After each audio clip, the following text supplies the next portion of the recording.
Hey, folks, welcome to the Alliance Pro Wrestling Network podcast. I'm your host, Louis Carlin. We're heard right here on the Alliance Pro Wrestling Network. Thank you so much for joining me today. Jake Lee, the All Japan Pro Wrestling Triple Crown Heavyweight Champion, newly crowned champion, just won the title last Saturday in an extremely great series of matches. We'll have his first title defense on July 22nd. Doesn't know who his opponent's going to be. It's part of the Summer Action Series for All Japan Pro Wrestling. They have 4 shows scheduled for the Summer Action Series. And on July 11th, a number one contenders match will take place. If you watched the show last Saturday, Shotaro Ashina and Suji Ishikawa both came out to challenge Jake Lee for that title. July 11th, we have a number one contenders match as Shotaro Ashino takes on Suji Ishikawa, and the winner of that match goes on to July 22nd in Korakuen Hall to face Jake Lee for the All Japan Pro Wrestling Triple Crown Heavyweight Championship, and that is going to be a great one. The number one contenders match is going to be absolutely fantastic. I can't wait for that one. July 11th can't come fast enough. Personally, I'm going with Ishikawa. I'm an Ishikawa guy. I'm picking Suji Ishikawa to win that match. But whoever wins that match, whether it's Ashino or if it's Ishikawa, whoever faces Jake Lee on July 22nd, we're in for one hell of a match, whoever it may be. So again, July 11th, Shotaro Ashino versus Suji Ishikawa to determine the number one contender. And on July 22nd, main event, Summer Action Series, Triple Crown Championship on the line as Jake Lee defends his title against either Shotaro Ashino or Suji Ishikawa. Also on July 22nd, we have a huge World Junior Heavyweight Championship bout as the All Japan Pro Wrestling Junior Heavyweight Champion Francisco Akira takes on Suji, and that's going to be absolutely fantastic. They had the match previously during the tournament in which Akira became the number one contender. So again, World Junior Heavyweight Championship, new champion Francisco Akira versus Suji on July 22nd. Wow. Those are going to be 2 outstanding matches. I can't wait for either of those. Also on July 22nd, the All Asia Tag Team Championship is Izanagi, sorry, got a little tongue tie there, and his partner Zeus will be defending the All Asia Tag Team titles against El Lindemann and T-Hawk. That should be a great match as well. Other matches as well on July 22nd. And on July 11th, the main event is actually the All Japan Pro Wrestling World Tag Team titles as Kenta Miyahara and Yuma Aoyagi defend their titles against Koji Doi and Kuma Arashi. So lots of great matches coming up in the Summer Action Series for All Japan Pro Wrestling, and it all starts on July 11th. I can't wait. This is gonna be fantastic. I can't wait for that number one contenders match. I can't wait to see who is going to be the number one contender for Jake Lee. Again, I'm picking Shuji Ishikawa, but I could be wrong. It could be Shotaro Ashino. But as I said, whoever it is, we're gonna have a great match on July 22nd for the All Japan Pro Wrestling Triple Crown Championship. We have a Lio Rush update. I know Lio Rush has mentioned that he has retired from professional wrestling, but New Japan Pro Wrestling have been announcing him on a number of shows, and I was a little curious about that. If maybe the advertisement went to press before Lio Rush was able to before Lio Rush announced his retirement, but according to this, Lio Rush actually, despite announcing his retirement, he still has a number of New Japan Pro Wrestling appearances he needs to fulfill. So despite announcing his retirement, we will see Lio Rush on a number of New Japan Pro Wrestling shows coming up in the future. He's got a match coming up this Friday against Adrian Quest on New Japan Pro Wrestling Strong. There are a few other shows that have been announced as well. For New Japan Pro Wrestling. New Japan Pro Wrestling Strong, they're going to have their first live audience this summer at Fighting Spirit Unleashed, and Lio Rush is scheduled to be a part of that as well. So he has been announced for a number of New Japan Pro Wrestling Strong shows, and hey, I'm all for that. I love Lio Rush. Lio Rush is a great talent. and it's good to see him in action, whether it's New Japan Pro Wrestling, wherever it may be. And I'm glad we got some more Lio Rush matches coming. Hopefully, when he competes in these matches, that he'll get his love for pro wrestling or whatever made him retire. Maybe he'll get that spark back during these matches, and he'll want to come back and unretire, because Lio Rush is great talent. I would love for him to come back. But the good news of that is we're going to see Lio Rush a few more times, at least in New Japan Pro Wrestling Strong, at least. And I mentioned Fighting Spirit Unleashed. New Japan Pro Wrestling Strong set to have their first live audience this summer. It's going to be, as I mentioned, Fighting Spirit Unleashed. And talent that's been announced for that: the never openweight champion Jay White, strong openweight champion Filthy Tom Lawler, Juice Robinson, Shota Umino, Lio Rush, as I mentioned, Ren Narita, Fred Rosser, and Carl Fredericks. So they got a nice little lineup set for the show. It's a nine-match show. It's going to take place. Limited tickets will be on sale tomorrow, actually, Wednesday, June 30th at 10 a.m. the Pacific time. So that's going to be a great show. Lots of great talent on that show. Very interesting to see that Jay White will be a part of that show. Shota Umino, from what I understand, is no longer on excursion. His excursion is done. He's now coming back to New Japan Pro Wrestling full time. Will be on this New Japan Pro Wrestling Strong show as well. It's actually August 16th will be the show. I was looking for the date on that. So Monday, August 16th. It's actually the first time New Japan Pro Wrestling Strong will be taping its matches in front of a live audience. So it'll be very interesting to see New Japan Pro Wrestling Strong in front of a crowd. But expect big things from Shota Umino, whether he stays in the U.S. or if he goes back to Japan and competes. Shota Umino, one of the bright young stars in professional wrestling. And it's really good to see him out of excursion, done with his excursion, and it's on to becoming one of the top stars for New Japan Pro Wrestling, which is what he's going to do. So that's going to be very exciting. Once again, August 16th, New Japan Pro Wrestling Strong. First matches in front of a live audience, Fighting Spirit Unleashed. Also with New Japan Pro Wrestling, they have finalized their upcoming plans for the G1 Climax tournament, their biggest tournament of the year, and it's going to take place September and October. So the tournament will be held in September and October. No talent has been announced yet, but this is very, very exciting. G1 Climax will be taking place September and October, and hopefully we'll get some talent announcements within the next month or so. I hope we see some Impact Wrestling stars head on over to Japan. I'd love to see Josh Alexander in the G1 Climax. Eddie Edwards, Moose would be great in the G1 Climax, but we'll see how the pandemic's going. It's coming to an end, and hopefully we can see some Impact Wrestling stars, even some AEW stars. I would imagine John Moxley would be involved in that if he's able to fly over there with this pandemic. But pandemic's coming to an end, so hopefully by September and October he'll be able to head over there. But again, I would imagine John Moxley would be involved, and again, I would love to see some Impact Wrestling stars. Well, I say some. I like to say like one. If they're going to pick anybody, it's got to be Josh Alexander. If they're going to pick anyone that can hang with the New Japan Pro Wrestling stars, it's definitely Josh Alexander could do it. It would be great to see him over there with the X Division title. So if they're going to pick one guy, Josh Alexander is my guy. Josh Alexander or Moose, they should send over there 100% for this G1 Climax. Again, September, October.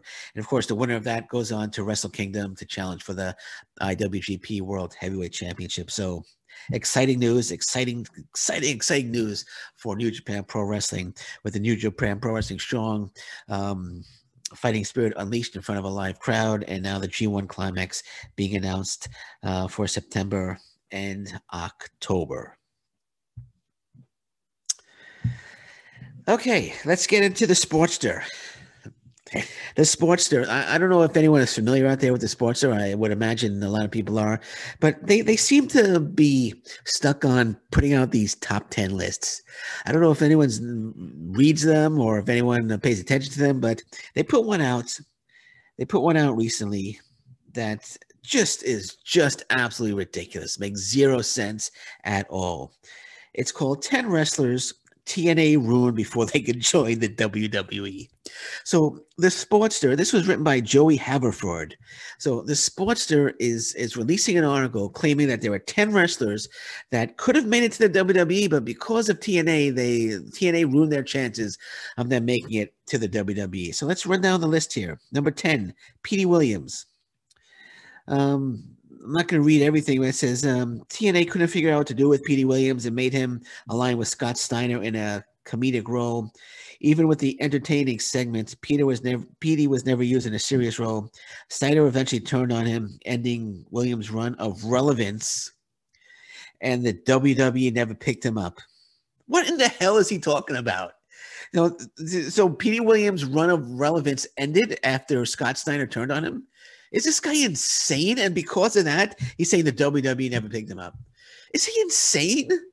Is he insane for insinuating that? I mean, that's just plain stupidity. The WWE never picked up Petey Williams because he was used in a comedic role with Scott Steiner. So because of that, the WWE never picked him up. That's just absurd. It's just absurd. Okay, number stupid. Number 9 is Hernandez. Number 9 is Hernandez. Number 8 is Amazing Red. It says TNA hurting Red's value prevented him from getting a WWE shot in his prime. How does this guy know this? How does he know this? How does he know that TNA hurt Amazing Red to a point where the WWE decided, oh, we're not going to give him a shot. We were going to give him a shot. The Vince McMahon or Triple H, we were going to give him a shot, but TNA kind of ruined him. So no, we're not going to give him a shot. What kind of stupidity? What is he talking about? Has this guy Joey Haverford? Did he sit down with Triple H or Vince McMahon and go over these 10 names? I know I've only mentioned 3 names, but did he go over these names and say, here are these guys? Have they not made the WWE because of TNA? It's just, yeah. Number 7 is Doug Williams. Number 7 is Doug Williams. It says the inconsistent booking of Williams saw him in a thankless position, putting over others toward the end of his run. Because of that, WWE never looked at Williams during his prime. Again, how does he know this? How does Joey Haverford know this? How does he know Joey Haverford? How does he know that the WWE didn't look at Doug Williams because TNA or Impact Wrestling was inconsistently booking him? How does he know this? This is stuff where can people take legal action? Because this is false. This is false information. This is ridiculous information. Can legal action be taken against a sponsor on this? It's borderline. It's borderline. Maybe I should take legal action because they're making a claim. They're making it like even Impact Wrestling is. It's just borderline legal stuff. I might be able to.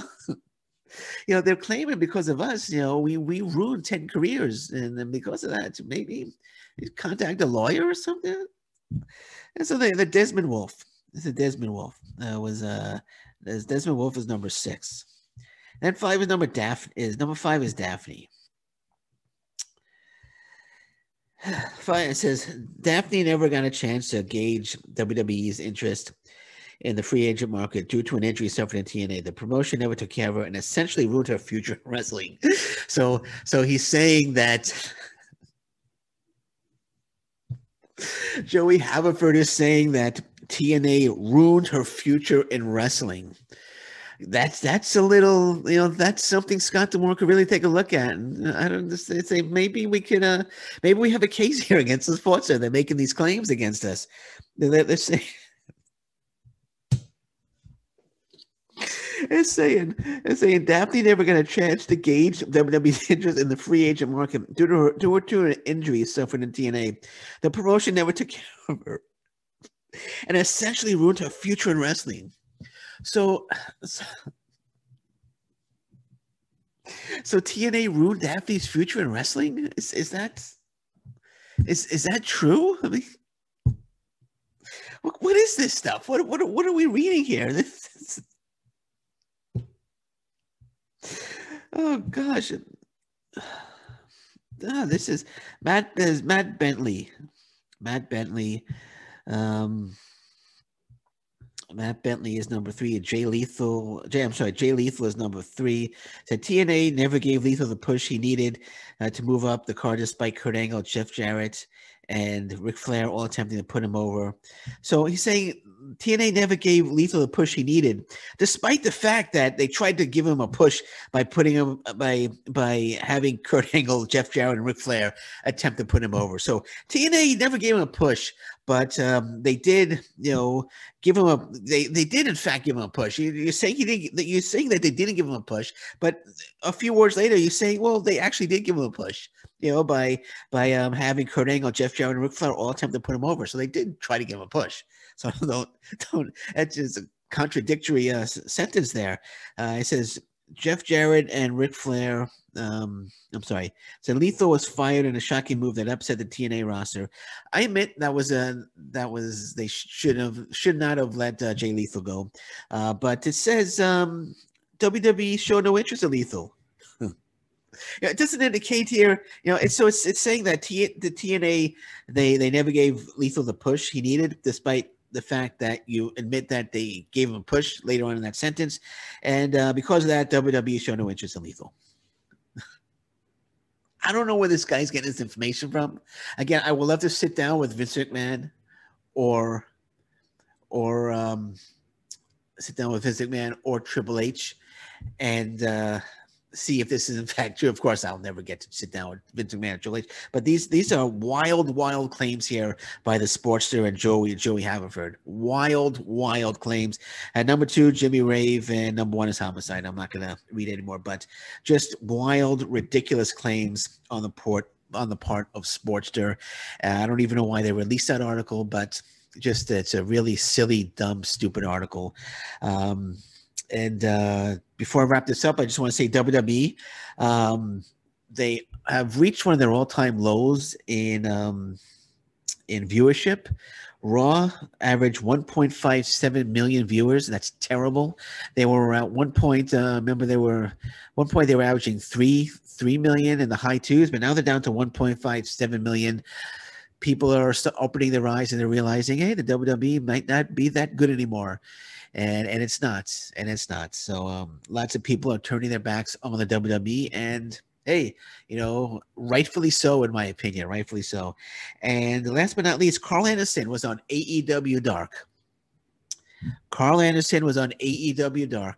And I was a little confused in that, because I thought Carl Anderson was just part of a storyline between with him with Kenny Omega battling wrestlers from right now it's Sami Callihan and Moose.